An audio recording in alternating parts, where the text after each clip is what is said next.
Litre का है जो बजाज का गीजर है। तो इसे हम सर्विसिंग करेंगे। इसमें क्या प्रॉब्लम हो रहा है कि पानी बहुत कम इकट्ठा हो रहा है और हीटिंग में बहुत टाइम लगा रहा है, इसलिए हम इसे सर्विसिंग करेंगे।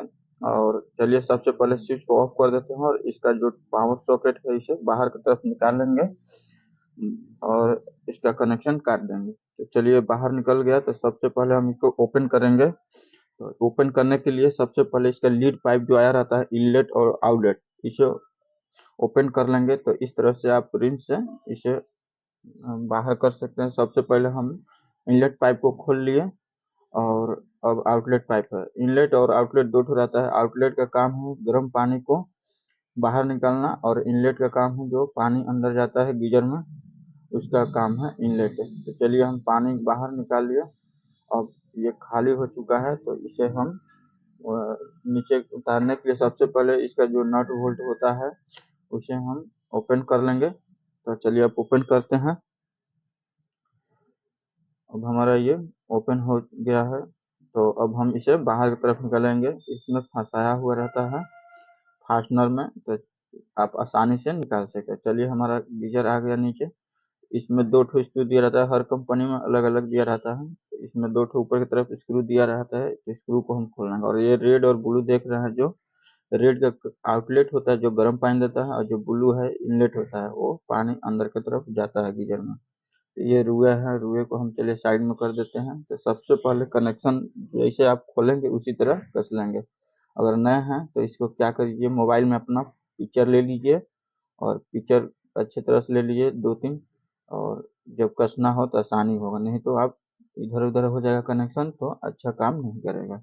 तो सबसे पहले हम कनेक्शन का खोल लिए हैं और अब हम सारा जो एलिमेंट में कनेक्शन दिया हुआ है थर्मोस्टेट से उसे हम ओपन कर लेते हैं।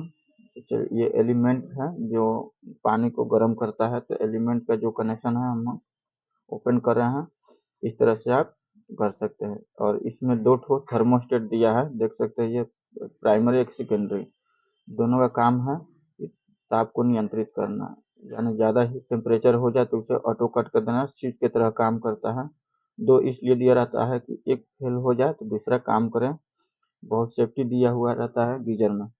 तो चलिए हम सारा बोल्ट को खोल लिए और बोल्ट बराबर खोलना है कि रबड़ नहीं कटे और अच्छे से खुल जाए। तो खुल चुका है। तो अब एलिमेंट को हम बाहर करेंगे। इसका जो माउथ दिया है बहुत छोटा है, तो चलिए एलिमेंट को हम बाहर कर लेते हैं।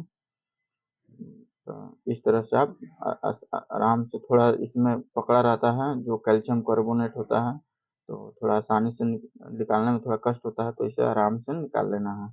इस तरह से देख सकते हैं इसमें कितना सारा, बहुत सारा पकड़ लिया है। तो इसलिए पानी हीटिंग कम होता है, बहुत टाइम लेता है, और इसमें पानी स्टोर कम होता है, इसलिए क्योंकि इसमें कैल्शियम कार्बोनेट बहुत ज़्यादा भर जाता है, तो वही दिक्कत करता है। इसलिए हम सारा क्लियर कर लेंगे। और ये सर्विसिंग करने से एक और फ़ायदा है कि एलिमेंट आपको जल्द ख़राब नहीं होगा, बहुत दिन चलता है एलिमेंट अगर आप सर्विसिंग कर देते हैं तो। तो चलिए हम जुगाड़ बना लिए हैं निकालने के लिए, क्योंकि इसमें हाथ नहीं जा रहा था अच्छे से, तो इसका बहुत छोटा दिया है मुँह। तो हम ये सारा निकाल लिए हैं और साफ़ कर लिए हैं। चलिए एलिमेंट को साफ़ कर लेंगे, बहुत ध्यान से इसको साफ़ करना होगा, नहीं तो क्या होता है क्रैक हो जाएगा, तो ये फिर बर्बाद हो जाएगा। तो इसलिए इसे आराम से करना होगा साफ़, क्योंकि ये फूटे ना एलिमेंट, फूट जाने पर ये बर्बाद हो जाएगा। चलिए हमारा साफ़ हो चुका है ये एलिमेंट। अब एलिमेंट को हम फिटिंग करेंगे। तो सबसे पहले उसे साफ़ करके इसमें बैठा देंगे जिस तरह से निकाले थे, और सारा बोल्ट को इसमें अच्छे तरह से बैठा कर, और एक बार में एक बोल्ट नहीं कसना है, सबको बराबर कस लेना है, क्योंकि अगर बराबर नहीं कसते हैं तो बैठेगा नहीं और पानी लीक कर देगा या ड्रम कट हो जाएगा, या ड्रम का जो मुंह रहता है वो तिरछा हो जाएगा, तो पानी फिर बाहर आने लगेगा। तो इसे बराबर कस लेंगे। और चलिए हम सबसे पहले बॉडी अर्थ को कस लेते हैं। बॉडी अर्थ का काम है जो इसमें दिया रहता है इसका केन, उसको इसमें लाइन आने पर बाहर सप्लाई भेज देना। और अब हम थर्मोस्टेट सबसे पहले इसमें अंदर की तरफ डाल लेते हैं। दो ठो थर्मोस्टेट है इसमें, और सारा कनेक्शन कर लेना है। तो चलिए अब हम ये एलिमेंट का कनेक्शन कर लेते हैं। एलिमेंट का कनेक्शन कर लिए। हम एक वीडियो बनाएंगे फ्रेंड इस पर कैसे कनेक्शन किया जाता है गीजर का, आप वो वीडियो देखकर समझ सकते हैं।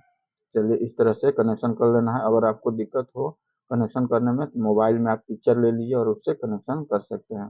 तो चलिए अब हम इस रुए को डाल देते हैं और इसे अच्छे तरह से बैठा देना है, क्योंकि तार कहीं शॉर्ट ना हो, ध्यान देना होगा। तो इस तरह से आप बैठा लीजिए सबसे पहले, और अब इसे हम कस लेंगे। दोनों स्क्रू था जो स्क्रू को हम कस लेंगे। इसमें दो ठो जो आप दिख रहे हैं पाइप, ये इनलेट और आउटलेट दिया हुआ है। तो इनलेट और आउटलेट ध्यान से कसना होगा, नहीं तो क्या होगा कि पानी आपको सप्लाई कम देगा और पानी स्टोर कम होगा। तो इसलिए आउटलेट यहाँ पर लिखा हुआ रहता है, उसमें आउटलेट देना है, यानी गर्म पानी वो बाहर की तरफ निकालेगा। और इनलेट जो दिया हुआ है ब्लू कलर का, वो इनलेट है, उसमें पानी अंदर जाएगा तो बाहर आएगा। तो चलिए हमारा कनेक्शन हो गया। अब हम इसे जिस तरह उतारे थे उसी तरह टांग देंगे और नट बोल्ट को टाइट कर देंगे। चलिए ये नट बोल्ट टाइट हम कर लिए हैं। और आप जितना, हर का साइज अलग अलग होता है बोल्ट का, अपना जो जिस नंबर का फास्टनर रहेगा उस नंबर का आपको लगाना होगा। तो चलिए सबसे पहले हम अब इसका पाइप का कनेक्शन कर लेते हैं, लीड पाइप का। तो सबसे पहले हम आउटलेट पाइप का कनेक्शन कर लिए। अब हम इनलेट का भी कर लेते हैं। और इसको खोलने का तरीका सबसे पहले कि इनलेट को ऑन कर दीजिए और नल को ऑन कर रखिए, तो इसमें पानी भर जाएगा। नहीं तो पानी नहीं भरेगा और आप फिर ऑन कर दीजिएगा तो क्या होगा, एलिमेंट ब्लास्ट कर जाएगा। तो फिर एलिमेंट आपको चेंज करना पड़ सकता है। या थर्मोस्टेट काम करता है हिट होने से पहले ऑटो कट कर देता है। इस तरह से आप सर्विसिंग कर सकते हैं। देख सकते हैं इसमें लाइन आ गया है, अब पानी गर्म करेगा। इस तरह से आप सर्विसिंग कर सकते हैं फ्रेंड। अगर मेरा वीडियो पसंद आए तो फ्रेंड